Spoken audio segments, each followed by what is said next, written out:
الحمد للہ رب العالمین والصلاة والسلام علی سید الانبیاء والمرسلین اما بعد فاعوذ باللہ من الشیطان الرجیم بسم اللہ الرحمن الرحیم پڑھیے الصلاة والسلام علیک یا رسول اللہ وعلی آلک واصحابک یا حبیب اللہ الصلاة والسلام علیک یا نبی اللہ وعلی آلک واصحابک یا نور اللہ۔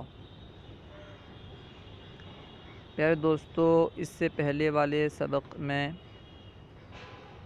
ہم نے مرفوعات کا بیان شروع کیا تھا۔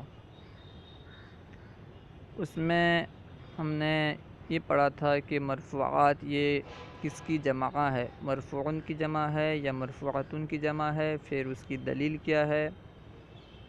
علامہ جامی نے بتلایا تھا کہ یہ مرفوعاتن کی جمع نہیں بلکہ مرفوعن کی جمع ہے، اس لیے کہ اس کا موصوف اسم ہے اور اسم یہ مذکر لا یعقل ہے، اور مذکر لا یعقل کی جمع اکثر جمع مؤنث سالم لائی جاتی ہے، اس لیے یہاں پہ مرفوعات یہ مرفوعن کی جمع نہیں بلکہ مرفوعاتن کی جمع ہے۔ اس کے بعد ہم نے مرفوعات کی تعریف پڑھی تھی، اور تعریف میں لفظ علم استعمال کیا تھا صاحب کافیہ نے کہ مشتمل علی علم الفاعلیتی، وہاں پہ علم سے مراد علامہ جامی نے بتلایا تھا کہ علامت مراد ہے، علم کے کئی معنی تھے لیکن یہاں پہ مراد علامت ہے۔ اس کے بعد فاعلیت کی علامت کیا ہیں اسے بھی ہم نے پڑھا تھا، ضمہ، الف اور واو کا ہونا۔ آج ہم انشاءاللہ مرفوعات میں سے پہلی قسم کو پڑھیں گے۔ بسم اللہ الرحمن الرحیم۔ فَمِنْهُ أي من المرفوع أو مما اشتمل على علم الفاعلية الفاعل وإنما قدمه لأنه أصل المرفوعات عند الجمهور، لأنه جزء الجملة الفعلية التي هي الأصل الجمل، ولأنه عامله أقوى من عامل المبتدأ. وقيل أصل المرفوعات المبتدأ لأنه باق على ما هو الأصل في المسند إليه وهو التقدم بخلاف الفاعل، ولأنه حكم عليه بكل حكم جامد ومشتق فكان أقوى بخلاف الفاعل، لأنه لا يحكم عليه إلا بالمشتق۔ آج ہم فاعل کی تعریف پڑھیں گے اور اس میں علامہ جامی کی وضاحتیں پڑھیں گے۔ سب سے پہلے یہاں پہ مصنف نے صاحب کافیہ نے جو منہو لفظ استعمال کیا تھا، علامہ جامی نے اس کی وضاحت کرتے ہوئے کہا کہ یہاں پہ جو منہو میں ہا ضمیر ہے، اس میں دو احتمال ہیں، اس کا مرجع مرفوع بھی ہو سکتا ہے اور جو فاعلیت کی علامت پر مشتمل ہوتا ہے وہ بھی ہو سکتا ہے، یعنی ما اشتمل علی علم الفاعلیتی کا لفظ جو پہلے گزرا ہے اسے بھی ہم ہا ضمیر کا مرجع قرار دے سکتے ہیں، اور مرفوع کو بھی ہا ضمیر کا مرجع قرار دے سکتے ہیں۔ ہا ضمیر مرفوع اگرچہ پہلے مذکور نہیں ہے، لیکن جیسا کہ آپ پہلے پڑھ چکے ہیں، کیونکہ مرفوع پہ مرفوعات دلالت کر رہی ہے، اس لیے یہاں پہ جو ہا ضمیر ہے اس کو مرفوع کی طرف لوٹانا درست ہوگا۔ اس کے بعد یہاں پہ پھر علامہ جامی بتلائیں گے کہ صاحب کافیہ نے فاعل کو کیوں مقدم کیا، مرفوعات میں سے فاعل ہی کو مقدم کیوں کیا۔ مرفوعات کے تو بہت سارے اقسام ہیں، مبتدا کو مقدم کر دیتے، یا خبر کو مقدم کر دیتے، نائب فاعل کو مقدم کر دیتے، یا پھر حروف مشبہ بالفعل کی خبر کو مقدم کر دیتے، جتنے بھی اقسام ہیں ان میں سے کسی کو بھی مقدم کر دیتے۔ لیکن صاحب کافیہ نے فاعل کو مقدم کیا، اس میں کیا حکمت ہے؟ فاعل کو کیوں مقدم کیا؟ علامہ جامی نے اس کی 2 دلیل، پہلے تو علامہ جامی نے کہا کہ صاحب کافیہ نے فاعل کو اس لیے مقدم کیا کہ فاعل مرفوعات میں اصل ہے، اور اپنے اس دعویٰ کو کہ فاعل مرفوعات میں اصل ہے اس کو ثابت کرنے کے لیے علامہ جامی نے 2 دلیل دی۔ علامہ جامی فرماتے ہیں کہ فاعل مرفوعات میں اصل ہے اس لیے کہ یہ اس جملے کا جز ہے جو خبر دینے میں اصل ہے، جو تمام جملوں میں اصل ہے۔ تمام جملوں میں جو اصل ہے اس جملے کا جز فاعل ہوتا ہے، اس لیے فاعل مرفوعات میں اصل ہے۔ تمام جملوں میں کون سا جملہ اصل ہوتا ہے؟ تمام جملوں میں اصل جملہ جو ہوتا ہے جملہ فعلیہ ہوتا ہے۔ جملہ فعلیہ اصل کیوں ہوتا ہے؟ اس لیے کہ جملے سے مقصد خبر دینا ہوتا ہے۔ ہم جملہ بناتے ہیں، ہم کوئی کلام کرتے ہیں، اس سے ہمارا مقصود عموماً خبر دینا ہوتا ہے، اور جملہ فعلیہ جو ہے فعل ہمیشہ مسند بھی بنتا ہے، ہمیشہ۔ تو پتہ کیا چلا کہ فعل ہمیشہ مسند بھی بنتا ہے، اس سے پتہ چلا کہ تمام جملوں میں اصل جملہ فعلیہ ہے، کیونکہ تمام جملوں کو وضع کیا جاتا ہے، تمام جملوں کو بنایا جاتا ہے خبر دینے کے لیے، اور ان خبر دینے میں اصل جو ہے جملہ فعلیہ ہے، اس لیے کہ وہ ہمیشہ مسند بھی بنتا ہے۔ تو اس سے پتہ چلا اصل جملہ فعلیہ ہوا، اور فاعل کیونکہ جملہ فعلیہ کا جز ہے، فاعل کیونکہ جملہ فعلیہ کا جز ہے، اس لیے یہ تمام مرفوعات میں اصل ہوا۔ یہ علامہ جامی نے پہلی دلیل دی۔ دلیل کا خلاصہ یہ کہ فاعل جو ہے یہ اس جملے کا جز ہے جو تمام جملوں میں اصل ہے۔ یہ ان کی ایک دلیل ہوئی۔ دوسری دلیل دیتے ہوئے علامہ جامی فرماتے ہیں کہ نیز فاعل کا جو عامل ہوتا ہے یہ مبتدا کے عامل سے اقویٰ ہوتا ہے، مبتدا کے عامل سے زیادہ طاقتور ہوتا ہے۔ کیوں؟ اس لیے کہ فاعل کا عامل فعل ہوتا ہے یا پھر شبہ فعل ہوتا ہے، برخلاف مبتدا کے عامل کے، کہ مبتدا کا عامل یہ معنوی ہوتا ہے، عامل معنوی ہوتا ہے۔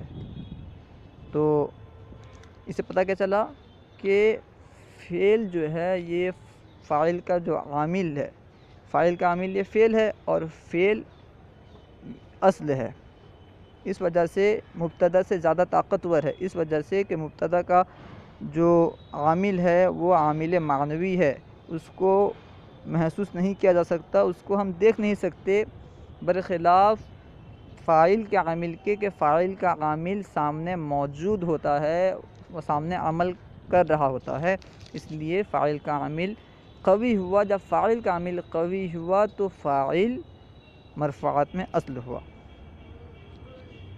اور بعض لوگوں نے یہ بھی کہا ہے کہ مبتدا اصل ہے، مرفوعات میں اصل مبتدا ہے۔ یہاں پہ دراصل علامہ جامی نے یہ کہا کہ فاعل کا جو عامل ہے یہ مبتدا کے عامل سے اقویٰ ہوتا ہے۔ علامہ جامی نے یہ کیوں نہیں کہا کہ فاعل کا عامل خبر کے عامل سے اقویٰ ہوتا ہے، فاعل کا عامل یہ نائب فاعل کے عامل سے، یا پھر اس کے علاوہ جو مرفوعات تھے ان کے عامل سے اقویٰ ہوتا ہے، اس طرح کیوں نہیں کہا؟ علامہ جامی نے یہاں پہ یہ کیوں کہا کہ فاعل کا عامل یہ مبتدا کے عامل سے اقویٰ ہوتا ہے؟ اس وجہ سے کہ کسی نے بھی فاعل کے علاوہ اور مبتدا کے علاوہ کسی اور کو، مرفوعات میں جو دیگر مرفوعات ہیں، کسی کو اصل مرفوعات ہونے کا قول نہیں کیا ہے۔ مرفوعات میں سے اصل ہونے کا قول صرف فاعل کے بارے میں ہے اور مبتدا کے بارے میں ہے۔ کچھ لوگوں نے فاعل کے بارے میں کہا ہے، یعنی جمہور نے کہا ہے کہ مرفوعات میں اصل فاعل ہے، اور کچھ نے کہا ہے کہ مرفوعات میں اصل مبتدا ہے۔ تو علامہ جامی نے ان کا رد کرتے ہوئے، کیونکہ اس کے علاوہ کا قول کسی نے نہیں کیا ہے، اس لیے ان کا رد کرنے کی حاجت ہی نہیں ہے۔ جس نے یہ کہا کہ مرفوعات میں اصل مبتدا ہے، بس ان کا رد کرنا اصل مقصود تھا۔ اگر ان کا رد کر دیں گے تو ثابت ہو جائے گا کہ اس کے علاوہ جتنے بھی مرفوعات ہیں سب میں سے اصل فاعل ہے۔ اس وجہ سے علامہ جامی نے یہاں پہ مبتدا کا لفظ استعمال کیا۔ نیز آپ دیکھ سکتے ہیں کہ اس کے علاوہ جو بھی مرفوعات ہیں اس میں عامل یا تو حرف ہے یا تو عامل معنوی ہے، اور ظاہر سی بات ہے ان سب سے زیادہ اقویٰ یہ فعل ہوتا ہے، یعنی فاعل کا عامل ہوتا ہے۔ اس لیے یہ ثابت ہو گیا ہے کہ فاعل یہ مرفوعات میں اصل ہے۔ کچھ لوگوں نے جو یہ کہا ہے کہ مبتدا مرفوعات میں اصل ہے، انہوں نے بھی تو دلیل دی ہے۔ انہوں نے بھی دلیل دیتے ہوئے کہا ہے کہ مبتدا اصل اس لیے ہے کیونکہ مبتدا یہ مسند الیہ ہے، اور مسند الیہ میں جو اصل ہے مبتدا اس اصل میں باقی ہے۔ اس سے پتہ چلتا ہے کہ مبتدا مرفوعات میں اصل ہے۔ مسند الیہ میں اصل یہ ہے کہ وہ مقدم ہو، اور مبتدا جو ہے یہ مقدم ہوتا ہے۔ مسند الیہ میں جو اصل تھا اس اصل پہ مبتدا باقی رہتا ہے۔ اس سے پتہ چلا کہ مبتدا مرفوعات میں اصل ہے۔ مسند الیہ میں اصل مقدم ہونا اس لیے ہے کہ جس کی طرف ہم کسی چیز کی اسناد کریں گے، جس کے بارے میں ہم کوئی حکم لگائیں گے، اگر ہم اسی کو نہیں جانتے ہوں گے، جیسے ہمیں زید کے بارے میں کوئی خبر دینی ہے، اگر ہم زید ہی کو نہ پہچانتے ہوں تو خبر دینا صحیح نہیں ہوگا۔ اس لیے مسند الیہ کا مقدم ہونا یہ اصل ہے۔ انہوں نے تو ایک دلیل یہ دی کہ مبتدا جو ہے یہ مسند الیہ میں جو اصل ہونا تھا یعنی تقدم، اس اصل پہ مبتدا باقی رہتا ہے، اس لیے پتہ چلا کہ مبتدا مرفوعات میں اصل ہے۔ نیز دوسری دلیل دی کہ مبتدا جو ہے مبتدا پہ حکم اس میں جامد کے ذریعے بھی لگایا جا سکتا ہے، اور اس میں مشتق کے ذریعے بھی لگایا جا سکتا ہے، لیکن فاعل پہ حکم جو لگائیں گے یہ صرف مشتقات کے ذریعے سے لگا سکتے ہیں۔ تو پتہ چلا کہ جو مبتدا پہ حکم لگانا یہ اس میں جامد کے ذریعے سے بھی ہوتا ہے اور مشتقات کے ذریعے سے بھی ہوتا ہے، دونوں کے ذریعے سے ہم مبتدا پہ حکم لگا سکتے ہیں۔ تو پتہ چلا کہ مبتدا مرفوعات میں اصل ہے، تبھی تو ہم اس میں جامد کا حکم بھی لگا سکتے ہیں، اس میں مشتق کا حکم بھی لگا سکتے ہیں۔ لیکن جنہوں نے یہ کہا کہ مبتدا مرفوعات میں اصل ہے، ان کی دونوں دلیلیں ضعیف ہیں۔ اس لیے پہلی دلیل تو انہوں نے دی کہ مرفوعات میں جو مسند الیہ میں جو اصل ہے مبتدا اس اصل میں باقی ہے، اس وجہ سے مبتدا مرفوعات میں اصل ہے، اور مسند الیہ میں اصل تقدم ہونا ہے۔ تو ہم ان سے کہیں گے کہ ہم مانتے ہیں مسند الیہ میں اصل تقدم ہے، لیکن یہ اس مسند الیہ میں ہے جو فاعل کے علاوہ ہوں۔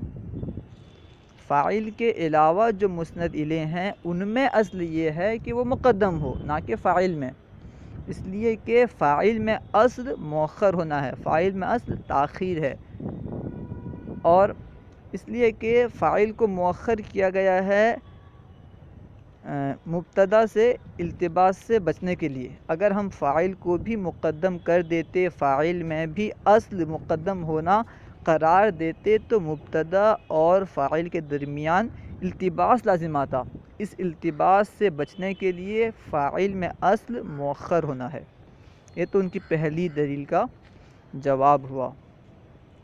دوسری دلیل انہوں نے دی تھی کہ کیونکہ مبتدا پہ ہم اس میں جامد کے ذریعے سے اور اس میں مشتق کے ذریعے سے دونوں کے ذریعے سے حکم لگا سکتے ہیں، اس لیے مبتدا اصل ہے۔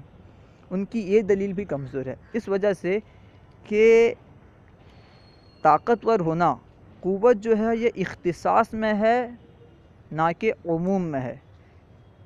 قوت جو ہے یہ اختصاص میں ہے، خاص ہونے میں قوت ہے نہ کہ عام ہونے میں قوت ہے۔ جیسا کہ بنی تمیم نے ما اور لا مشابہ بلیسا کو انہوں نے عامل قرار ہی نہیں دیا، اس لیے کہ یہ اسم اور فعل دونوں پہ داخل ہو جاتے ہیں، اسم اور فعل دونوں پہ داخل ہو جاتے ہیں، اسی وجہ سے انہوں نے اسے عامل قرار نہیں دیا۔ اس کے عام ہونے کی وجہ سے قوت جو ہے یہ خصوص میں ہوتا ہے، عموم میں قوت نہیں ہوتا، تو ان کی دوسری دلیل بھی ضعیف ہے۔ اور جمہور کا قول یہی ہے کہ مرفوعات میں اصل فاعل ہے، اسی وجہ سے ابن حاجب رحمہ اللہ یعنی صاحب کافیہ نے فاعل کو مقدم کیا۔ آئیے ہم یہاں تک ترجمہ لگا لیتے ہیں۔ فَمِنْهُ أي من المرفوع او مما اشتمل على علم الفاعلیتی، پس اس میں سے یعنی مرفوع میں سے یا اس میں سے جو فاعل کی فاعلیت کی علامت پر مشتمل ہو۔ دونوں کا ترجمہ کیا ہوگا؟ اس میں سے یعنی مرفوع میں سے یا اس میں سے جو فاعلیت کی علامت پر مشتمل ہو۔ الفاعل فاعل ہے، وَإِنَّمَا قَدَّمَهُ اور اسے مقدم کیا، لِأَنَّهُ أَصْلُ الْمَرْفُوعَاتِ عِنْدَ الْجَمْهُورِ، اس لیے کہ وہ یعنی فاعل مرفوعات میں اصل ہے جمہور کے نزدیک۔ لِأَنَّهُ جُزْءُ الْجُمْلَةِ الْفِعْلِيَّةِ الَّتِي هِيَ أَصْلُ الْجُمَلِ، یہاں سے دلیل دے رہے ہیں اس لیے کہ وہ یعنی فاعل اس جملہ فعلیہ کا جز ہے جو کہ تمام جملوں میں اصل ہے۔ وَلِأَنَّ عَامِلَهُ أَقْوَى مِنْ عَامِلِ الْمُبْتَدَاءِ، اور اس لیے کہ اس کا عامل یعنی فاعل کا عامل یہ مبتدا کے عامل سے قوی ہے، اقویٰ ہے۔ وقیل اور کہا گیا ہے اصل المرفوعات المبتداء، مرفوعات میں مرفوعات کی اصل مبتدا ہونا ہے۔ لِأَنَّهُ بَاقٍ عَلَى مَا هُوَ الْأَصْلُ فِي الْمُسْنَدِ إِلَيْهِ، یہاں سے دلیل دے رہے ہیں وہ اس لیے کہ یہ یعنی مبتدا باقی ہے اس پر جو مسند الیہ میں اصل ہے، وَهُوَ التَّقَدُّمُ اور وہ مقدم ہونا ہے، بخلاف الفاعل برخلاف فاعل کے۔ وَلِأَنَّهُ يُحْكَمُ عَلَيْهِ بِكُلِّ حُکْمِ جَامِدٍ وَمُشْتَقٍ، اور اس وجہ سے کہ اس پر حکم لگایا جاتا ہے ہر جامد اور مشتق کے ذریعے سے۔ فَكَانَ أَقْوَى بِخِلَافِ الْفَاعِل، تو یہ اقویٰ ہوگا برخلاف فاعل کے۔ فَإِنَّهُ لَا يُحْكَمُ عَلَيْهِ إِلَّا بِالْمُشْتَقِ، اس لیے کہ اس پہ حکم نہیں لگایا جاتا مگر مشتق کے ذریعے سے، یعنی فاعل پہ جو ہم حکم لگاتے ہیں یہ صرف مشتق کے ذریعے سے لگاتے ہیں۔ اب یہاں سے فاعل کی تعریف بیان کریں گے۔ انہوں نے یہاں سے کہا وَهُوَ أي الفاعل، ہوا سے مراد فاعل ہے۔ ہوا کے بعد علامہ جامی نے الفاعل نکال کے بتایا کہ ہوا سے مراد فاعل ہے۔ وَهُوَ الْفَاعِلُ ما ای اسم حقیقتاً او حکماً، یہاں پہ علامہ جامی رحمۃ اللہ تعالی علیہ نے ما کے بعد اسم نکالا، یہ بتانے کے لیے کہ یہاں ما سے مراد اسم ہے، کوئی دوسرا نہیں ہے۔ نیز اس کے بعد علامہ جامی نے کہا حقیقتاً و حکماً، اس وجہ سے کہ یہاں پہ جیسے ایک مثال ہے جاء زیدن، یہاں پہ فاعل کون ہے؟ زید ہے۔ اور ایک مثال یہ ہے جیسے اسی میں علامہ جامی رحمۃ اللہ تعالی علیہ نے حکمن کے تحت مثال دی ہے۔ جیسے مثال ہے کہ اعجبنی ان ضربت زیدن، مجھے تیرے زید کو مارنے نے مجھے تعجب کر دیا، تیرے زید کو مارنے نے مجھے تعجب میں ڈال دیا۔ یہاں پہ اعجبنی ان ضربت زیدن، یہاں پہ ان ضربت زیدن یہ فاعل ہے، اعجبنی کا فاعل ان ضربت زیدن ہے، لیکن یہ اسم نہیں ہے، یہ تو جملہ ہے۔ تو اس کو داخل کرنے کے لیے علامہ جامی نے حکمن بتایا، حکمن کو لے کر کے آئے اور یہ بتائے کہ وہ اسم ہو، یعنی فاعل کے لیے ضروری ہے کہ وہ اسم ہو، چاہے وہ حقیقتاً اسم ہو یا حکماً اسم ہو۔ حقیقتاً اسم سے مراد جس پہ اسم کی علامت وغیرہ جو ہیں وہ پائے جائیں، اور حکماً سے مراد کہ جو حقیقتاً تو اسم نہ ہو مگر اسم کی تعویل میں ہو، اسے اسم بنا لیا گیا ہو۔ یہاں پہ جو جملہ ہے ان ضربت زیدن، یہاں پہ یہ جملہ ہے، اس پہ ان داخل کر کے اسے مفرد کی تعویل میں کر کے اسم بنایا گیا ہے۔ اصل میں تھا ضربت زیدن، اس میں ان داخل کر کے اسے مفرد کی تعویل میں کر کے اسم بنا کر اعجبنی کا فاعل بنا لیا گیا۔